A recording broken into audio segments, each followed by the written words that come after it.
ঘরে শান্তি রাখার, রহমত রাখার 2 নম্বর পদ্ধতি হচ্ছে ঘরে ছবি টাঙিয়ে রাখবেন না। ছবি না, বিয়ের ছবি টাঙিয়ে রাখবেন না।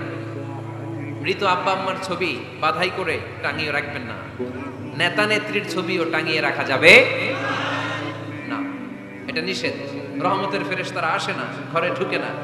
ইন্নাল মালাইকাতা লা তাদখুলু বাইতান ফিহি তামাসিল ওয়া সূরাহ, যে ঘরে মূর্তি আছে আর ছবি টাঙিয়ে রাখে ওই ঘরে রহমতের ফেরেশতা প্রবেশ করে না। তো ঘরে যে রহমত নাই, শান্তি নাই, আপনি রহমতের ফেরেশতা ঢোকার ব্যবস্থাই তো রাখেন নাই। এত রহমত নিয়ে আসতে চায় কিন্তু ঢুকতে পারেন না, ওই যে ছবি টাঙিয়ে রাখছেন। এজন্য সুজানগরের ভাইয়েরা, আমাদের সুজানগরে যদি কারো ঘরে বিয়ের ছবি, আব্বা আম্মার ছবি, ফ্যামিলি গ্রুপ ছবি বা নেতা নেত্রীর ছবি থাকে, আজকে খুলে ফেলা যাবে না? খুলে ফেলা যাবে মুসলমান? খুলে ফেলবেন। হ্যাঁ, আপনি ফ্যামিলি গ্রুপ ছবি রাখতে পারেন। আব্বা আম্মা ভাই বোন সবাই মিলে একটা গ্রুপ ছবি তুললে স্মৃতির জন্য রাখা যায়। এটা অ্যালবাম বন্দি করে রাখবেন। মাঝে মাঝে দেখবেন, দেখলে মৃত্যুর কথা স্মরণ হয়। আয় রে, 10 বছর আগের ছবিটা দেখলে কি কুচকুচে কালো দাড়ি ছিল আমার, এখন সাদা হয়ে গেছে। ঠিক কিনা? যখন বুঝবেন যে মৃত্যুর দিকে আমি এগিয়ে যাচ্ছি, এই দুনিয়াটা ক্ষণিকের, একটা ধোঁকা, একটা মরিচিকা, একটা লোভ আর লালসার পেছনে আমরা ছুটে বেড়াচ্ছি। ধোঁকা, আসল জীবন কবরের জীবন। আওয়াজ করে বলতে হবে, ঠিক কিনা? একদিন মাটির ভেতরে হবে ঘরে মন আমার, কেন বান্ধ দালান ঘর রে মন আমার, কেন বান্ধ দালান ঘর। প্রাণ পাখি উড়ে যাবে পিঞ্জর ছেড়ে,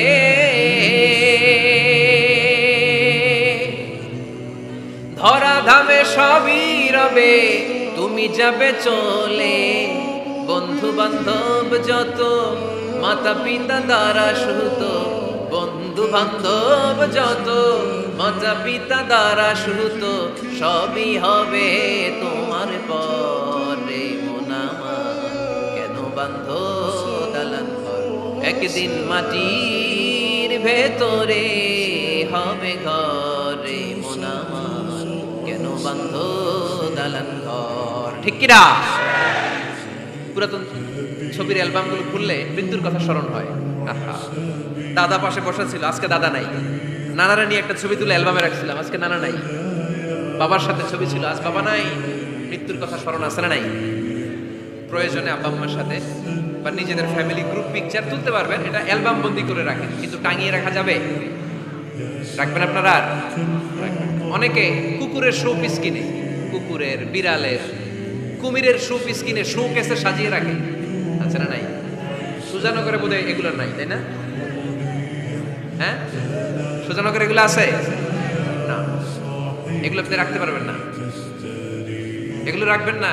ইন্নাল মালাইকাতা লা তাদখুলু বাইতান ফিহি তামাসিল ওয়া সূরাহ, যেই ঘরে ছবি টাঙিয়ে রাখা হয়, মূর্তি সাজিয়ে রাখা হয়, আল্লাহর রহমতের ফেরেশতারা ওই ঘরে কঠিন কালেও প্রবেশ করে না।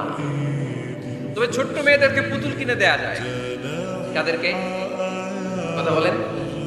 ছোট্ট মেয়েদেরকে দেখবেন, ওরা পুতুলকে বাচ্চার মতো আদর করে, এটার দুধ খাওয়ায়, এটার জন্য রান্না করে, গোসল করায়, আছে না নাই?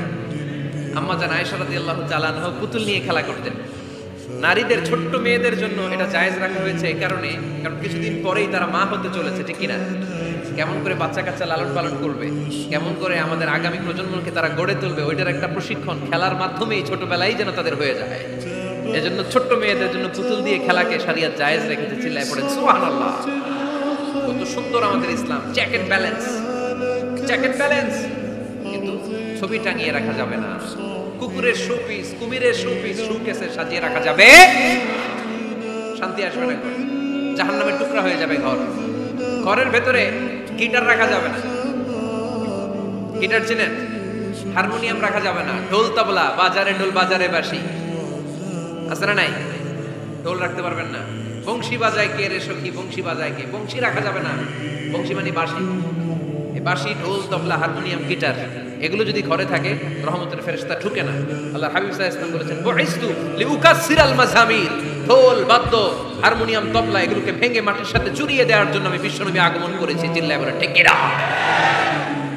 এজন্য আল্লাহর হাবিব বললেন, ইন্নাল মালাইকাতা লা তাদখুলু বাইতান ফীহি তামাসিল ওয়া সূরা। মুসনাদে আহমদ ইবনে হাম্বলের হাদিস। আল্লাহর রহমতের ফেরেশতারা ওই সমস্ত ঘরে কশিন কালেও প্রবেশ করে না যেই ঘরে ছবি টাঙানো আছে আর আছে মূর্তি। কথা বুঝতে পেরেছেন? তাহলে এগুলো রাখা যাবে না। হিন্দি সিরিয়াল দেখা যাবে না, ঠিক কিনা?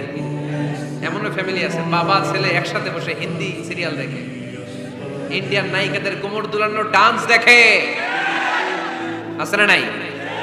সিরিয়ালের জন্য পাগল এদেশের মেয়েরা। আলহামদুলিল্লাহ এদের মধ্যে এখন পরিবর্তন হইতেছে, এরা এখন ওয়াজ দেখা শুরু করতেছে, ঠিক কিনা? তার মানে এই তাফসির মাহফিলগুলোর সফলতা আছে না নাই? আছে, আল্লাহর মেহেরবানি।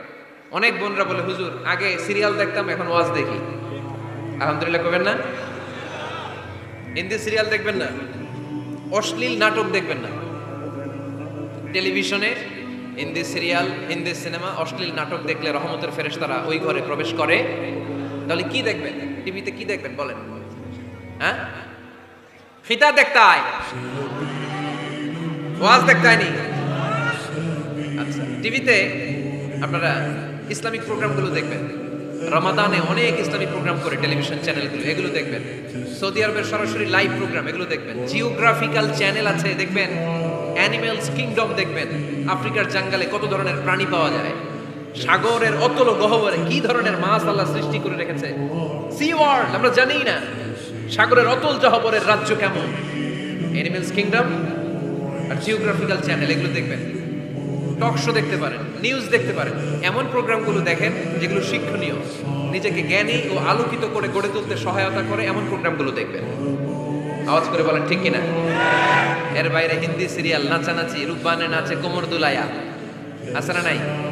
ফেরেশতারা বলবে তো করে পিটামু আমরা জুলায়া। এগুলো দেখা যাবে, তাহলেই শান্তি আসবে।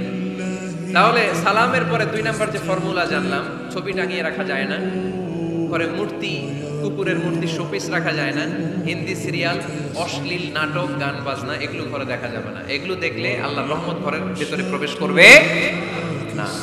মনে থাকবে সবার? মনে থাকবে তো? আওয়াজ করে বলেন না ইনশাআল্লাহ।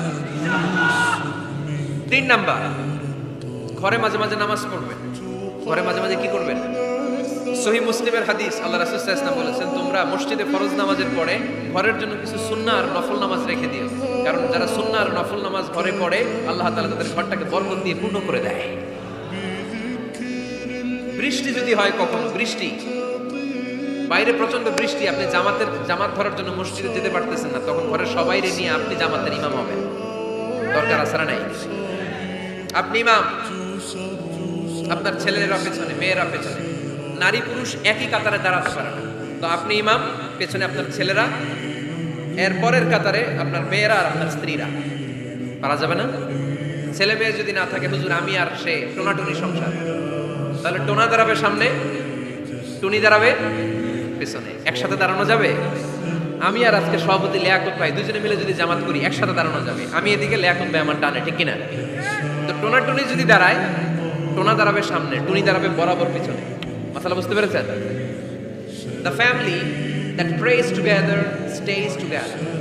যে ফ্যামিলি একসাথে নামাজ পড়ে, ওই ফ্যামিলি টিকে থাকে বহুদিন, ঠিক কিনা? I repeat, the family that prays together stays together. যে পরিবার একসাথে সালাত আদায় করে ঘরে, এই পরিবারগুলো ভাঙে না। এই পরিবারে ডিভোর্সের কথা শুনবেন না।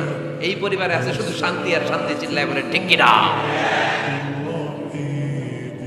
তাহলে 3 নাম্বার ফর্মুলা সুজানগরবাসীদের জন্য যেটা আমি শোনালাম, ঘরে জামাতে সালাত পড়বেন। বৃষ্টি, জামাতে যেতে পারতেছেন না, সবাই নিয়ে আপনি ইমামতি করেন। অথবা তাহাজ্জুদের সময়, বাচ্চাদের ডিসেম্বর মাসে প্রায় অফ থাকে না, কথা কয় না? ডিসেম্বর মাসে ছুটি আছে না নাই? আচ্ছা, ছুটির সময়গুলোতে তাহাজ্জুদের প্রোগ্রাম করেন বাসায়। আপনি ইমাম, আপনার ছেলে মেয়ে আর স্ত্রী, আপনার মুক্তাদি একসাথে ঘরে সালাত করলে ঘরটারে বরকতময় করে দেয় কে? কয়টা গেল? কয়টা? ভালো লাগতেছে না? নাকি আবার স্লোগান লাগবে? স্লোগান লাগলে আমারে বলবেন, স্লোগান দেওয়াই দিন। আওয়াজ করে বলতে হবে কয়টা গেল? 3টা। 4 নাম্বার, ঘরে সুখ শান্তি সমৃদ্ধি ফিরিয়ে আনার 4 নাম্বার ফর্মুলা হচ্ছে একসাথে খাবার খান। কিভাবে খাবার খাবেন? একসাথে বসে খাবার